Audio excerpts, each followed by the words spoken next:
Hello everybody, my name is Sophie and welcome back to Bookmas! We are rapidly moving towards the end of Bookmas, so I thought it would be nice, this has no correlation at all actually now that I'm thinking about it, to sit down and talk about some books of the past.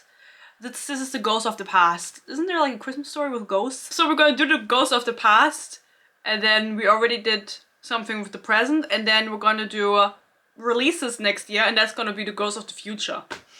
I think that's a good analogy. If it's even correct, I don't know. Anyway, it's true though. I want to talk to you guys about past books that I read when I was in the height of my reading experience. When I was 14, I became a reader, and I've been a reader all my life. Like I read as a child, but like the height of my book consumption was when I was 14, 15, and that was 2015. So it's been a few years. And back then I would read anything, and I would rate everything 5 or 4 stars. It would be very rare that I rated something 3 stars, but I ate everything up. And then I took a break from reading, read Crescent City, hated it, and made this channel. And the rest is history. But that being said, there was a phase in my life where I was reading a lot of books, and a lot of different books were popular than are today. BookTok definitely changed everything around. You have books that are super popular now, and that probably means that they have around like multiple 100,000 ratings on Goodreads, but a lot of them also have above 1 million ratings. And back in my day, when I was still watching YouTube and BookTube and I was reading, I also felt like everybody was reading the same books and talking about the same books, and so I picked them out and I looked at their ratings now. A lot of them don't even have above 100,000 ratings, and I genuinely believed up until now, up until when I looked it up 5 minutes ago. No, not 5 minutes ago. I've been prepping this for years or months or whatever, or days. I thought that these books were as popular as the BookTok books now, because it just felt like that. Everybody in the niche was talking about it. The people that I was watching back then, honestly, the only person I really watched was Sasha Alsberg. I think she now lives in Scotland. She was like obsessed with Outlander. I don't know if she still is, probably. I don't even know if she still makes videos, but she was that one girl with the huge bookshelf across her whole fucking living room or room. The whole wall was full with books. She was kind of like the blueprint for me when I was 14. Like, I wanted to dye my hair red. She's also not a natural ginger, so you know, she influenced me in that way. But apparently I was the Lulu, because obviously these books were not as popular as I imagined. Maybe through this video you'll be able to find some reads that are interesting to you, and also let me know if you are aware of these books, because some of they're like known, but I don't think people really talk about them anymore as much as they did back then. Like, these were, if BookTok existed back then, these would have been the BookTok books, you know what I mean? So let me know whether you know these, or you've read these, or both, or maybe this is also just inspiration for you guys to find some new reads for the new year, or this year, you know, or maybe not at all. This is a very random list because I made TikToks at one point, like last year, like 6 parts, where I was talking about books that used to be popular, but no one talks about them anymore, and I just used that as source material. So I just used myself as source, and I didn't really look up any others. So if there's any other books also that you can think of that were popular, like, how much time was that ago? Like 8 years ago? Sorry? That I'm not mentioning here, but that you think should have been included, then feel free to comment them down below, because again, this might be inspiration for some people to pick up a new book that used to be popular. Anyway, I'm talking too much, guys. Let's get into it. Okay, actually I see this sometimes, but it's not as highly talked about as it was back then. It's The Winner's Curse by Marie Rutkoski. Sorry, girl. I'm gonna round the numbers. 110,000 ratings and a 3.95 average on Goodreads, and I read it. I didn't put a date on when I read it, but it was years ago, and I gave it 3 stars, so I didn't even like it that much. If I'm being honest, I don't remember much of this book. And by the way, these are all YA, because I didn't read adult books when I was 14. Not like the 14-year-olds now. I just read smut on Wattpad or Tumblr about One Direction. The book is about a girl, the main character, and she is from a rich family, and I think she either has to go to the military or marry someone. And slavery slavery is still a thing in this world, and she randomly at an auction sees a slave and buys him and then falls in love with him. And then at the end there's a big plot twist, and I don't remember it. But obviously I didn't really fuck with the slavery because I gave it 3 stars. When I read it back in the day, I thought the cover was really pretty. The way they worked the title into the cover art. just overanalyzing the small things now. But that being said, I can't really tell you that much because there's a little bit more niche books I feel like in this too. I don't even know where I got them from, in the sense of, did anyone really talk about them or did I just see them and get them? Like, how did I know about these books? I have a really bad long-term memory, so I don't remember this time very well anyway, but I remember reading The Winner's Curse and I never continued the series. I only read the first book, but I do think that a lot of people back then talked about it, and some people talk about it still now. But at least this has over 100,000 ratings, because some of these books don't even get above the 100,000. A book that has 365,000 ratings is Daughter of Smoke and Bone by Laini Taylor. When I was screenshotting this, I was thinking about the fact that I don't really hear anything about Laini Taylor anymore. I don't know if she's still around. I actually think she's still around because I saw one of her books at the bookstore. And I also think they changed the ugly ass old Daughter of Smoke and Bone covers that I'm gonna put the old one up just so you know what we had to deal with. They changed them,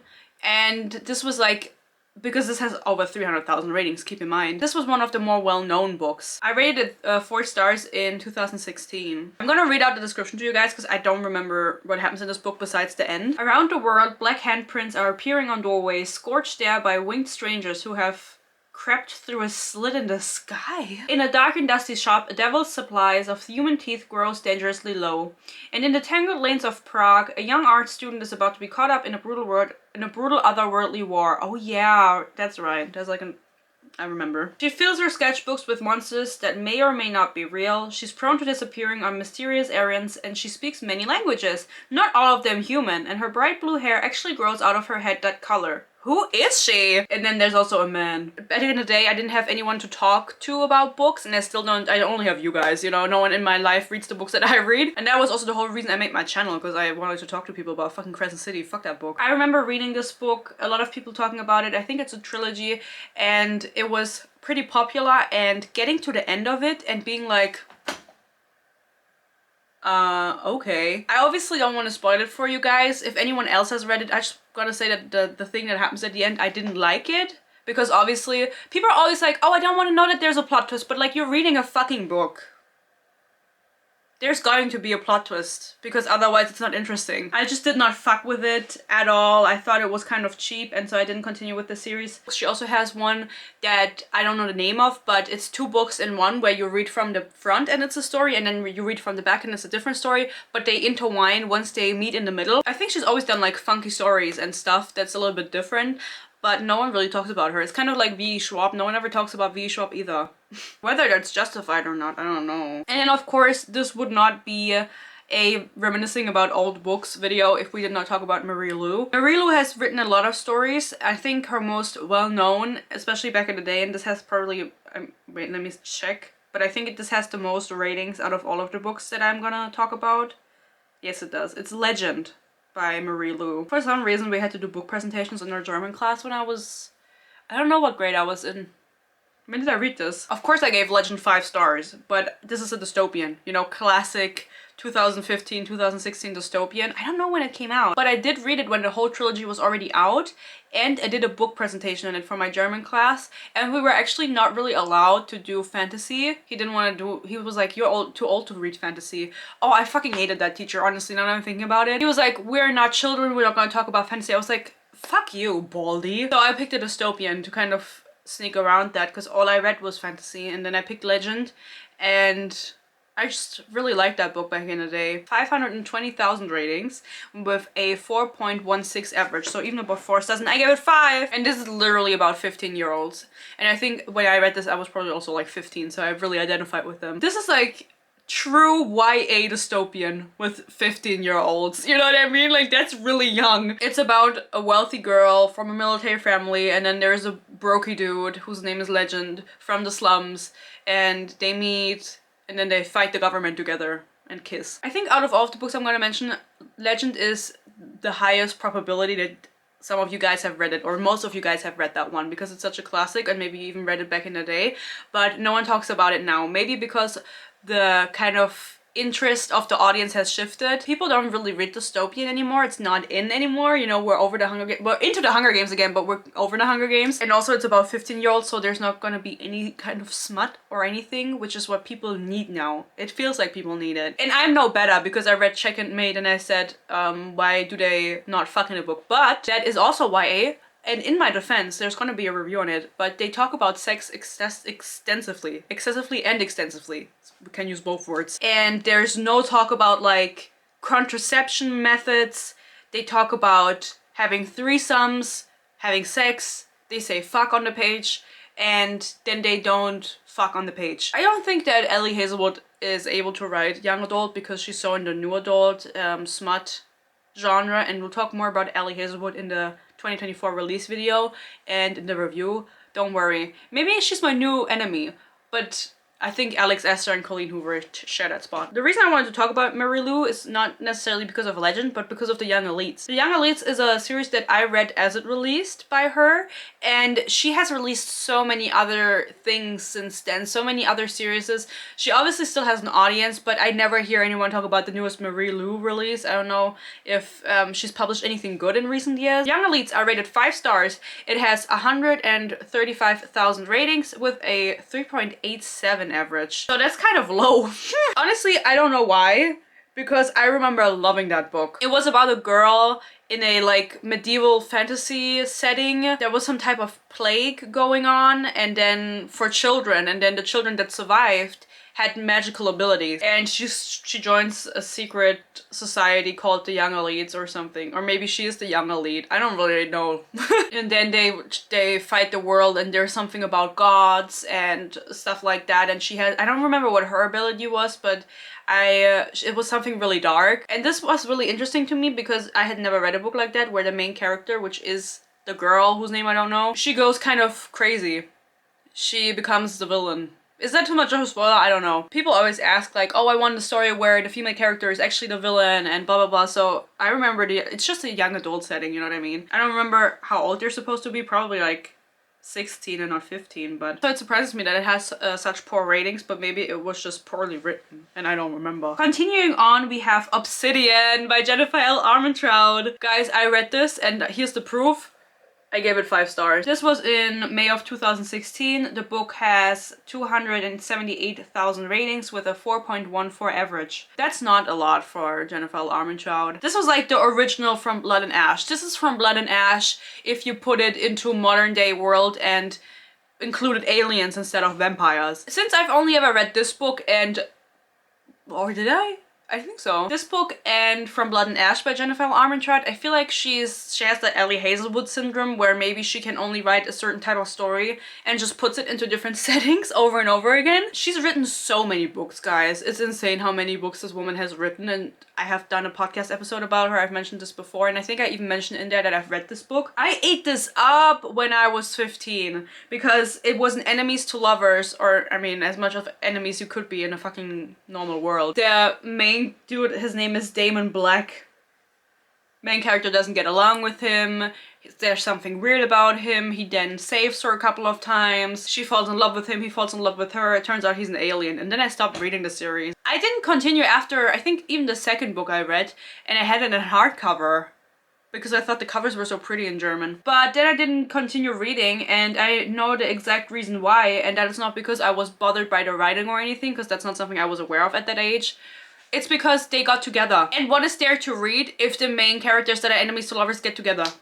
Do I care? The Darkest Minds by Alexandra Bracken. I rated it 5 stars. It has 188,000 ratings with a 4.16 average. There's a movie for this, and it is with Amanda Stenberg, who played Rue in the Hunger Games. It flopped in cinemas, and it's a dystopian again, with 16-year-olds, again about children having power and fighting the government. Maybe she did like another book in a different person's perspective later, but I only ever read the first 2 books, and then I didn't read the third one because I was like, why the fuck do I care anymore? Rebel of the Sands by Alwyn Hamilton. This one only has 61,000 ratings, so it's not even in the 100% mark, but I thought everyone read this back in the day. And it has a 3.95 average, and I gave it 4 stars. What is this about? I don't know, guys. But what I do know is that Alwyn Hamilton is a white woman that wrote like Middle Eastern books and about Middle Eastern culture, and I was really surprised by this because of course she can do that if she wants to and if she feels like she's able to. Just because you're not part of a group doesn't mean you can't write about them, maybe not as well because you haven't experienced anything that they experience, but at the end of the day this is fantasy. But I learned that she is a white woman like the other day when she was on my TikTok For You page, and I was like, oh my god, isn't this the woman that wrote Rebel of the Sands? I only read the first and the second book, and this is a very classic, I think, you know, this is gonna be really mean. A lot of the Middle Eastern books are the same. With Middle Eastern settings, they always kind of follow the same storyline where someone is in relation to a jinn and they have magical powers and they're in the desert, and that's, I feel like, so sad because the culture is so rich and also their stories are so rich that I think you could make really great stories from them, and I'm sure they're out there, I just haven't read them or they haven't gotten really popular. And for this book, I read the second book, and I wanted to mention it because I remember reading the second book. It's called Traitor to the Throne, and I hated that book, and that was in my I love every book era, and I was so annoyed at the book that I started taking notes and tabbing it to write a review because it didn't make any sense in my head. And then I didn't write it. But you could have had my videos much sooner if I just committed.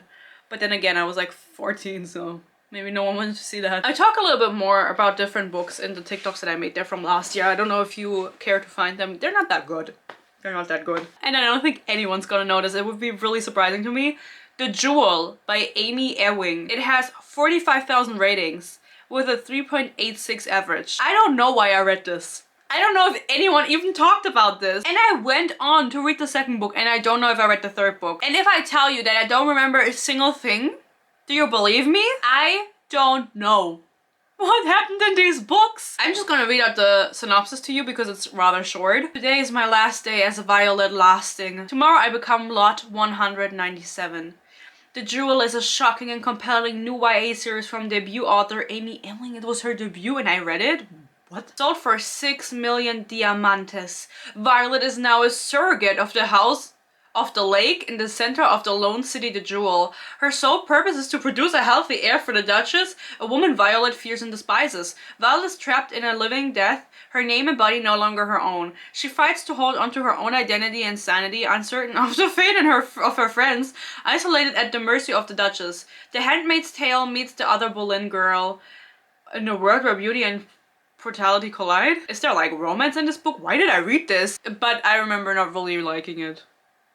And then I still read the second book and I didn't like that, so I stopped. That would be really funny if any of you guys read that book. I feel like that is super niche. Another book that is, well, or was really popular, and you guys have to tell me if you know this one. It's Delirium by Lauren Oliver with a 462,000 ratings and 3.95 average on Goodreads. I never rated this book.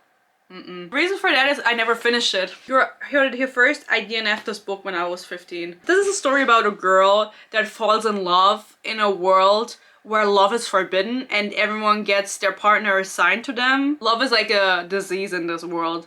And I was so hyped to read this because everyone was reading it. You know, it has a lot of ratings, and so this is truly a book like legend that more people were aware of. And everyone loved it. I never met anyone that didn't like it. And then I started reading it and it was contemporary. And this is where my hate for contemporary books started, I think. This is where it originates from. I realized they weren't for me when I read this book because it was so boring. One honorable mention, even though this also has 453,000 ratings, is Graceling by Kristen Cashore. It has a 4.07 average and I gave it 5 stars. I gave it 5 stars. This is part of a world where there's, I think, at this point 4 standalone books, and they all play in the same world, and you meet the characters from all of the other books in each of the other books, but it's about different people. That doesn't make any sense, but they're standalones in a world that is interconnected with all of the other books. This book is the sole reason that I became a reader again, because I read sporadically, and then when I was 14 I found that book in German in my bookshelf because my mom brought it to me from the thrift store. She was like, oh, I thought maybe you'd like this, and I was like, okay, I don't read, bitch. No, obviously I didn't say that. I said thank you, mommy, and then I put it in my closet, actually, where I couldn't see it. And then at the time I had a boyfriend, not the boyfriend that I have now, a different boyfriend. Can you believe that? When I was 14 I was really crazy, and he was on vacation and I didn't have anything to do, so I decided to read a book, and I read Graceling and I loved it. I loved it so much, and that's how my whole obsession with reading started when I was 14. And then it ended again, but we talked about that. So I think a lot of people are aware of Graceling, but they don't really talk about it today anymore. And they're actually kind of slay, if I remember. Like, not for me anymore, but maybe for you. Illumin by Amy Kaufman and J. Christoph. I know J. Christoph is problematic. Amy Kaufman, sorry. It's only one M. She also wrote a different book. Something with stars falling, and I also read that book. I don't know. But J. Christoph, I actually read Nevernight once, and that is a video that is private. It was like one of my first YouTube videos, and I sit on my bed and I talk about it, and I was like, oh, this was actually kind of good. And then now that after that I thought a little bit more about it, and I didn't think it was that good. And he has written Empire of the Vampire. I have it in my shelf, and it's a really big book, and people have told me I'm gonna hate it. I rated Illumin 4 stars back in the day, and this book was also really hyped. I say it has 150,000 ratings with 4.25 average. I don't exactly remember what it was about. It's something sci-fi where people are in like a spaceship and operating it, but the book isn't written in a book format. It's written in all kinds of different things. You read the emails between people, you read text messages between people or notes, you read the report the board computer gives out and stuff like that, but it's never a written text on page. And what was kind of special about this, and I did like 3 more books, but they were all about different people, so I didn't read any other because I only cared about this one. And I remember this was really hyped because it was so different, and so a lot more people were aware of this. And I thought it was a cute idea, and it also has something to do with AI. Let's finish this off with a very random book. It's called Snow Like Ashes by Sarah Rosh. It has 67,000 ratings and a 3.88 average, and I gave it 5 stars. Snow Like Ashes? Why the fuck did I read that? I don't know if you guys know about it. Maybe literally Sasha Alsberg recommended it in one video or showed it in one video, and I was like, I'm gonna read this. It's YA fantasy about a girl that's probably like the heir to something and didn't know or doesn't want to be. Probably she doesn't know, and then I know that it's about seasons, and the kingdoms are literally called like winter, summer, spring, and fall. I never continued this series, even though I give this book 5 stars. It might have been that the book released and the second book wasn't out already, and then by the time it came out I didn't care about reading anymore. But it would be really interesting to see if you guys have read that one or if you guys have heard of that one, and especially The Jewel by Amy Ewing, because I think that's so random that I read that. It might have been because the cover reminded me of The Selection, because it's a girl in a dress. And I did read The Selection, but obviously that's not in this video because I think everybody still talks about The Selection, right? Like, I hear people talk about it all the time. Of course, it could be that I'm just on a different side of BookTok or the internet as you guys, and you guys hear people talk about these books all the time, or maybe you've never heard of them or anything. So I would love to know which books you guys know that I talked about, which you've read, which you've never heard of before, if you think you're gonna pick up any of them. I don't think you guys are, if I'm being honest. I think the classic 2016, 2015 YA is just not in anymore, and people just want different things, which is the natural progression of things, but we're not gonna get all philosophical. What the fuck? I was like, oh. So I hope you guys enjoyed this video. I hope you enjoyed me talking about the Christmas ghost of the past. And I hope you are excited for the video of the Christmas ghost of the future of 2024 and the new releases that are coming out. And I'm going to talk about the one, I'm not gonna say it. You're gonna have to watch the video. I hope you watch all of my other bookmas videos. You better. You better. I hope you stay happy, you stay healthy. No, we have to do it like this. I hope you stay happy, you stay healthy, peace and love, and hopefully I'll see you tomorrow. Bye bye.